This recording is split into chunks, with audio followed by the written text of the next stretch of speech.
Speaking on plight of the children who need urgent assistance including food and treatment, some neighbors said parents of the children were very poor and have been locking in their children while they go to find labor work for their survival. I was passing a nearby hut when I heard voices of children coming from inside the hut. When I peeped inside, I saw the children in a miserable situation and decided to report the matter to a non-government organization Center for Women and Children Development, CWCD, who went to see the children and gave them food.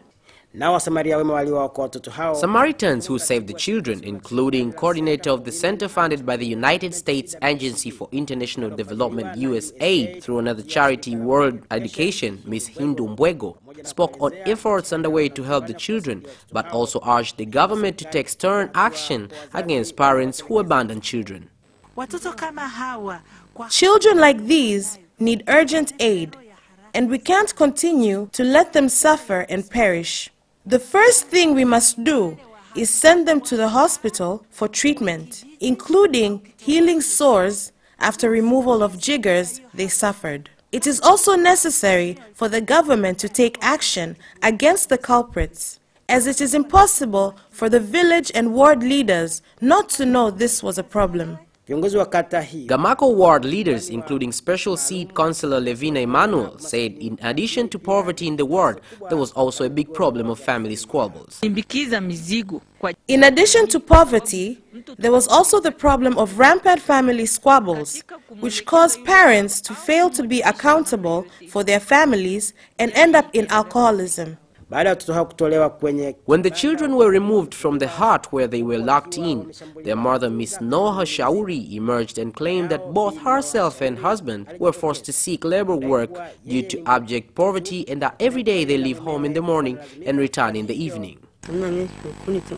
It is true, these are my children, and I lock them in the hut to get time to find food through labor work or selling firewood. While my husband also goes to find labor work, sometimes he does not return home. Karatu is among districts in Arusha region facing the problem of vulnerable children living in difficult conditions, contributed mainly by income poverty among parents, family disputes, and alcoholism. A non-governmental organization, Center for Women and Children Development, CWCD, is among stakeholders who have started to support the children and their parents by sending them to hospital for treatment and medical examination. The organization's coordinator, Ms. Hindu Mbwego, says after treatment, the children have now been sent to a center in Magugu called Shalom Caring and given counseling to vulnerable children after being affected psychologically. She also urged the government to give its support to the challenge. Due to poverty and domestic violence, which forces most children to go to the streets, we appeal to the government to follow up on the plight of these children. There is need to find a center to care for street children, educate and provide counseling to them. There were also proposals from other stakeholders.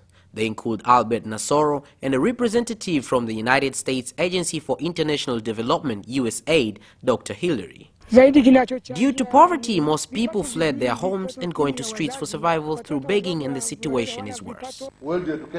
We are prepared to support these children and others facing the same problem, but we need cooperation from other stakeholders. As a result of the event, Karatu District Commissioner Daudi Ntebenda has given instructions to his district council to cooperate with other stakeholders to keep all street children, trace their parents and take action to those who fail to be accountable. We thank USAID for introducing this campaign to enable us recognize the multitude problem of street children. And now our main task we are doing is to find parents and establish centers for such children in order to help them.